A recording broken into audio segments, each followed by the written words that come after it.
Roughing It by Mark Twain. Chapter 15. It is a luscious country for thrilling evening stories about assassinations of intractable Gentiles. I cannot easily conceive of anything more cozy than the night in Salt Lake which we spent in a Gentile den, smoking pipes and listening to tales of how Burton galloped in among the pleading and defenseless Morrisites and shot them down, men and women, like so many dogs; and how Bill Hickman, a destroying angel, shot Drown and Arnold dead for bringing suit against him for a debt; and how Porter Rockwell did this and that dreadful thing; and how heedless people often come to Utah and make remarks about Brigham, or polygamy, or some other sacred matter, and the very next morning at daylight such parties are sure to be found lying up some back alley, contentedly waiting for the hearse.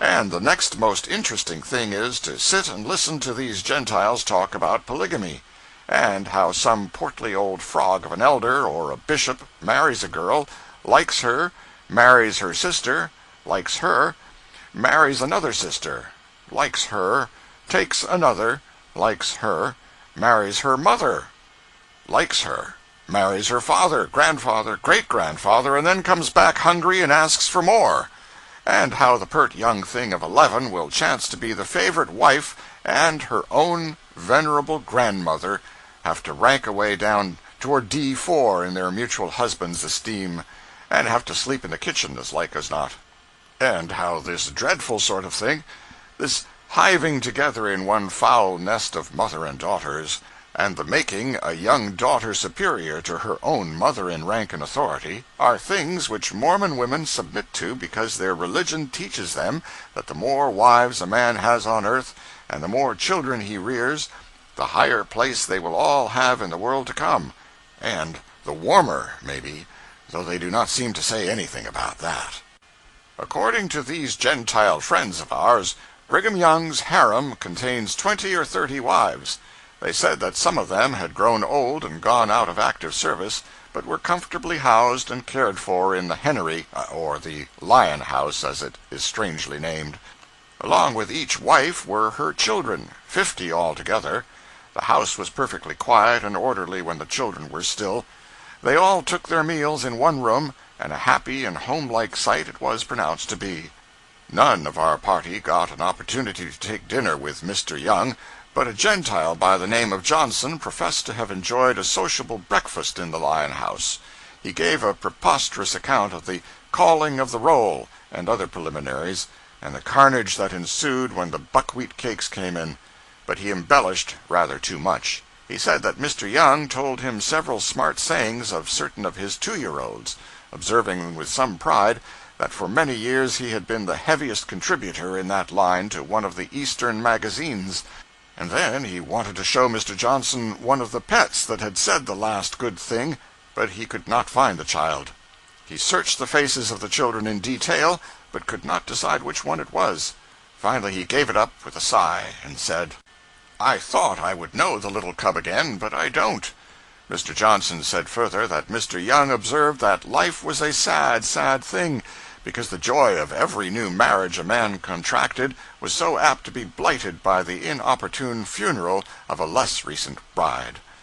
And Mr. Johnson said that while he and Mr. Young were pleasantly conversing in private, one of the Mrs. Youngs came in and demanded a breastpin, remarking that she had found out that he had been giving a breastpin to number 6, and she, for one, did not propose to let this partiality go on without making a satisfactory amount of trouble about it. Mr. Young reminded her that there was a stranger present. Mrs. Young said that if the state of things inside the house was not agreeable to the stranger, he could find room outside. Mr. Young promised the breastpin, and she went away. But in a minute or two another Mrs. Young came in and demanded a breastpin. Mr. Young began a remonstrance, but Mrs. Young cut him short. She said number 6 had got one, and number 11 was promised one, and it was no use for him to try to impose on her. She hoped she knew her rights. He gave his promise, and she went. And presently 3 Mrs. Youngs entered in a body, and opened on their husband a tempest of tears, abuse, and entreaty. They had heard all about number 6, number 11, and number 14. 3 more breastpins were promised. They were hardly gone when 9 more Mrs. Youngs filed into the presence, and a new tempest burst forth and raged round about the prophet and his guest. 9 breastpins were promised, and the weird sisters filed out again. And in came 11 more, weeping and wailing and gnashing their teeth. 11 promised breastpins purchased peace once more. "That is a specimen," said Mr. Young. "You see how it is. You see what a life I lead. A man can't be wise all the time.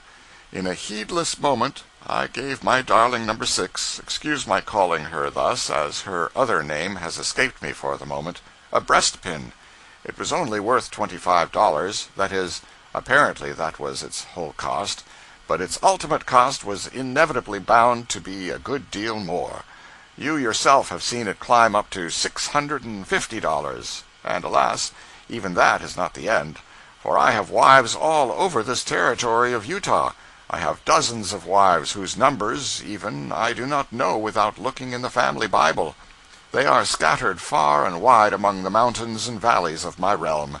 And, mark you, every solitary one of them will hear of this wretched breastpin, and every last one of them will have one or die. Number 6's breastpin will cost me $2,500 before I see the end of it, and these creatures will compare these pins together, and if one is a shade finer than the rest, they will all be thrown on my hands, and I will have to order a new lot to keep peace in the family. Sir, you probably did not know it, but all the time you were present with my children, your every movement was watched by vigilant servitors of mine. If you had offered to give a child a dime, or a stick of candy, or any trifle of the kind, you would have been snatched out of the house instantly, provided it could be done before your gift left your hand.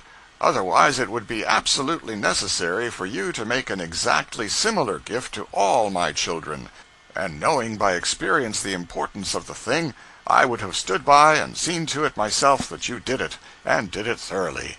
Once a gentleman gave one of my children a tin whistle, a veritable invention of Satan, sir, and one which I have an unspeakable horror of, and so would you if you had 80 or 90 children in your house. But the deed was done, the man escaped. I knew what the result was going to be, and I thirsted for vengeance.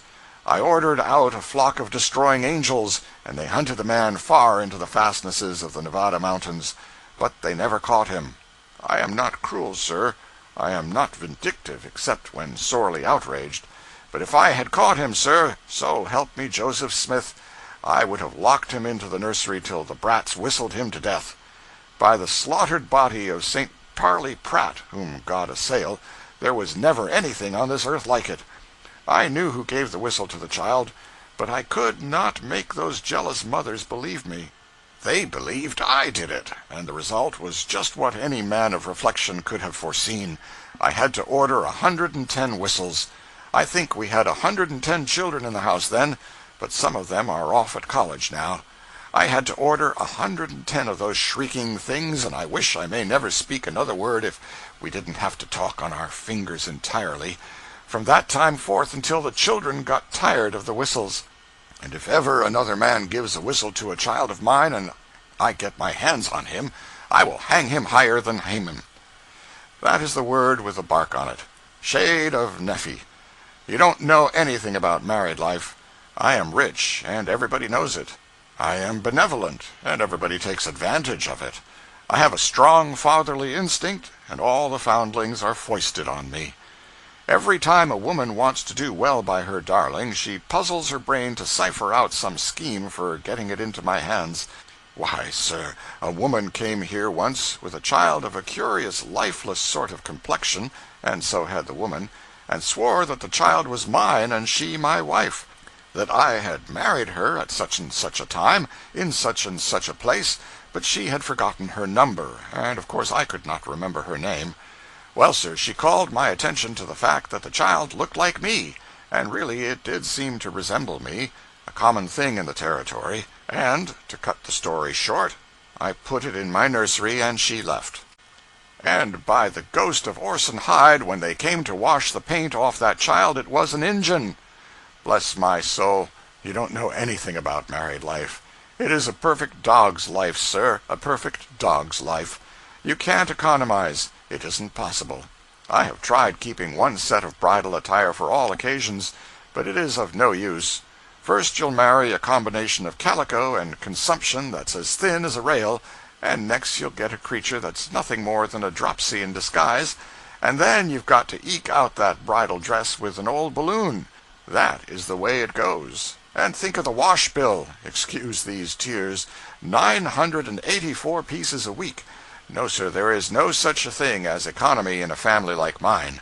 Why, just the one item of cradles, think of it, and vermifuge, soothing syrup, teething rings, and papa's watches for the babies to play with, and things to scratch the furniture with, and lucifer matches for them to eat, and pieces of glass to cut themselves with. The item of glass alone would support your family, I venture to say, sir. Let me scrimp and squeeze all I can. I still can't get ahead as fast as I feel I ought to, with my opportunities. Bless you, sir, at a time when I had 72 wives in this house, I groaned under the pressure of keeping thousands of dollars tied up in 72 bedsteads when the money ought to have been out at interest. And I just sold out the whole stock, sir, at a sacrifice, and built a bedstead 7 feet long and 96 feet wide. But it was a failure, sir. I could not sleep. It appeared to me that the whole 72 women snored at once. The roar was deafening. And then the danger of it. That was what I was looking at. They would all draw in their breath at once, and you could actually see the walls of the house suck in. And then they would all exhale their breath at once, and you could see the walls swell out and strain, and hear the rafters crack and the shingles grind together. My friend, take an old man's advice, and don't encumber yourself with a large family. Mind, I tell you, don't do it. In a small family, and in a small family only, you will find that comfort and that peace of mind which are the best at last of the blessings this world is able to afford us, and for the lack of which no accumulation of wealth and no acquisition of fame, power, and greatness can ever compensate us. Take my word for it, 10 or 11 wives is all you need. Never go over it. Some instinct or other made me set this Johnson down as being unreliable, and yet he was a very entertaining person, and I doubt if some of the information he gave us could have been acquired from any other source. He was a pleasant contrast to those reticent Mormons. End of chapter 15.